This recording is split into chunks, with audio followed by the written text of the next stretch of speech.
ए जान ते एक दिन जानी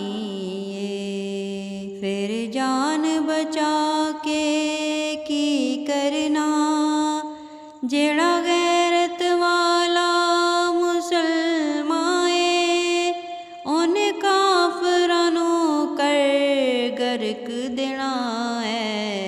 ऐसा पक्का मुजाहिद ऐसा पक्का मुजाहिद जिन्हें मस्जिदे अक़सा छुड़ानी है। ऐसा पक्का मुजाहिद जिन्हें मस्जिदे अक़सा छुड़ानी है। मस्जिदे अक़सा साडी है।